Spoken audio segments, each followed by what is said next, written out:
Okey, baiklah. Assalamualaikum warahmatullahi taala wabarakatuh. Nama saya Ashraf Sabir Birazi. Nombor metrik I181028886. Baik, pada bahagian saya kita akan menerangkan tentang empat fasa utama dalam menangani wabak, iaitu fasa pertama alert, fasa kedua pemelindungan awal early containment, fasa ketiga fasa pemelindungan akhir late containment, dan empat fasa mitigation. Okey, kita lihat satu-satu. Okey, fasa pertama alert. Fasa ini mengesan dan meminimumkan penyebutan penyakit yang terutamanya berasal daripada luar negara. Ini memerlukan langkah-langkah seperti kawalan sepadan, menghalang sebaran daripada kes-kes individu atau kluster yang berasal daripada luar negara.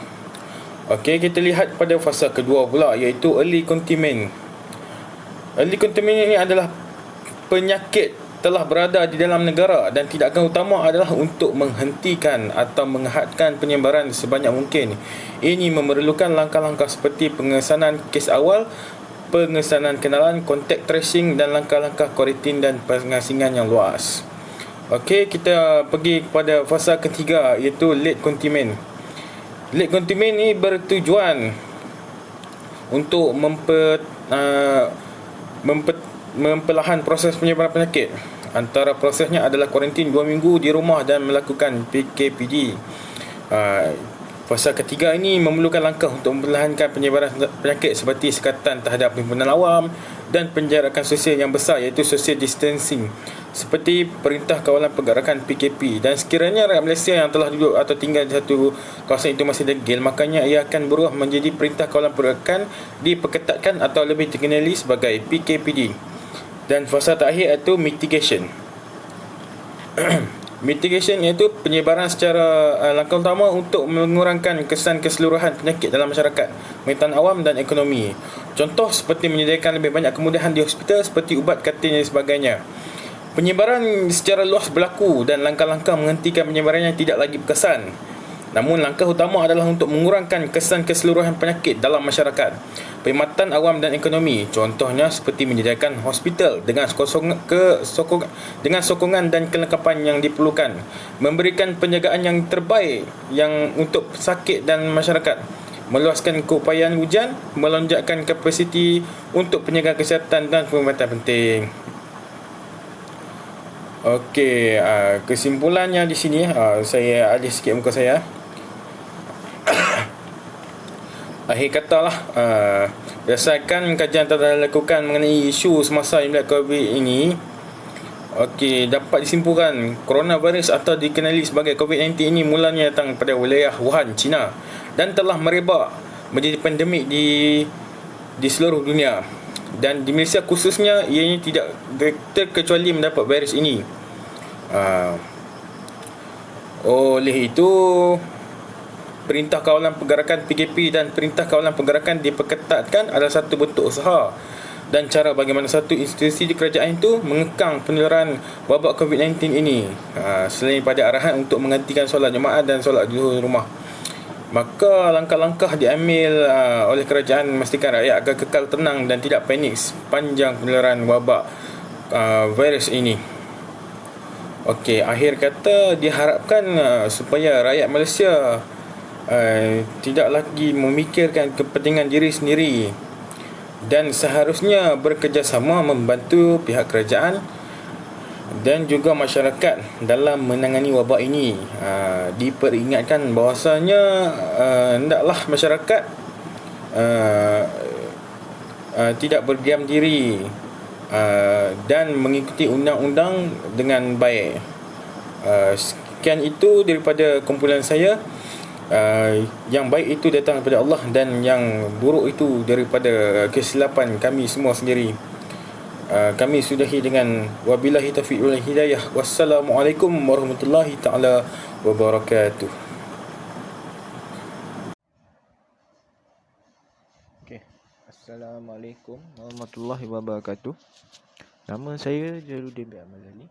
Ini saya akan buat pengenalan mengenai COVID-19. Penyakit coronavirus ataupun COVID-19 ni adalah virus yang datang dari Wuhan China berpunca daripada pemakanan penduduk Wuhan yang makan makanan binatang berbahaya. Seperti kelawar binatang.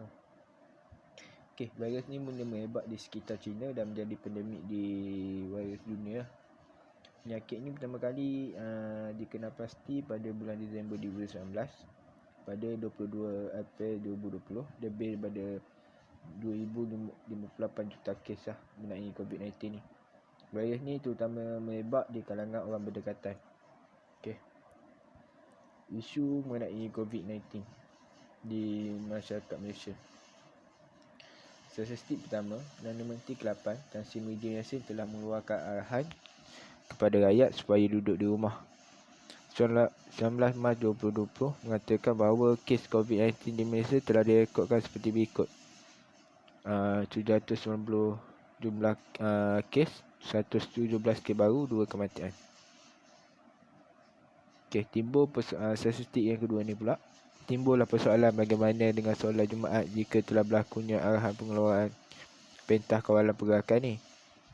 Jadi 26 Mac 2020 mengatakan bahawa statistik kes telah meningkat seperti yang tertulis di bawah.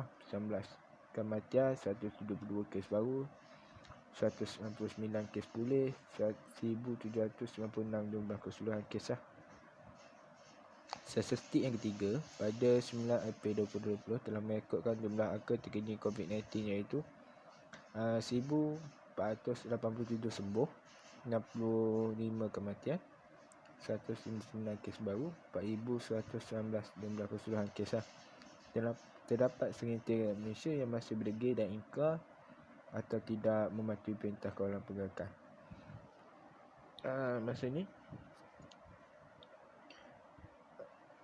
Masa yang tadi tu, yang PKP tu ramai tak ingkar sebab diorang tak akan tak jaga jarak, tak scan.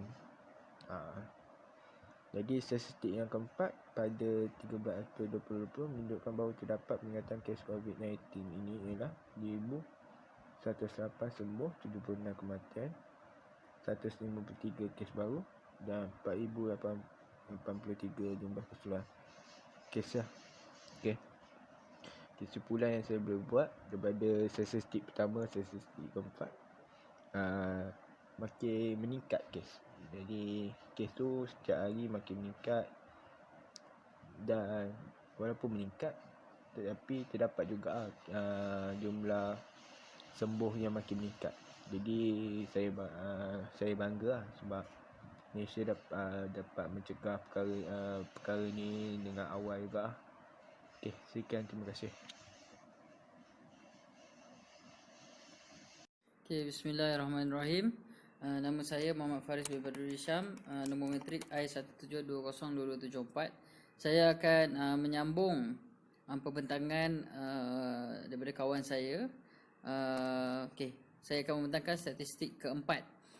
Pada 13 April 2020 menunjukkan kes COVID-19 telah meningkat. Dan juga ada kes sembuh yang baru. Kematian sebanyak 76, kes baru 153, dan ini menambahkan kepada jumlah keseluruhan 4,683. Statistik kelima, kes COVID-19 telah pun meningkat dari sehari ke sehari. Sikap segelintir rakyat Malaysia yang masih berdegil. Jadi bila COVID-19 ni mula ada pada Malaysia dan pelaksanaan PKP, namun masih ada lagi rakyat Malaysia yang berdegil. Jadi disebabkan masih ada yang keluar tanpa alasan munasabah, mungkin keluar beramai-ramai, jadi peningkatan itu berlaku. Jadi angka pada 15 April 2020 dicatatkan sebanyak 170 kes yang baru berbanding pada 13 April iaitu 193. Jadi kematian juga bertambah menjadi 82 kematian dan jumlah keseluruhan 4,987. Statistik ke-6, dalam akhbar Harian Metro Selasa 21 April 2020 telah mencatatkan angka COVID-19 yang terkini iaitu 36 kes baru. Ia menurun, tetapi tidak bermakna kes COVID ini berhenti di setakat situ saja, dan ada pertambahan kematian dan juga pada ketika ini pertambahan mangsa yang pulih lebih banyak lah berbanding yang sebelum ini. Dan juga jumlah keseluruhan yang dijangkiti COVID-19 sebanyak 5,425. Jadi di sini ada cadangan inovasi daripada kami, iaitu di antara inovasi tersebut telah dihasilkan ialah tube intubasi. Tube yang dimasukkan ke dalam hidung, ini boleh dikatakan daripada kepada pesakit, dan juga topeng muka kanak-kanak untuk kanak-kanak lah, persalinan keselamatan perubatan dan juga pelindung muka.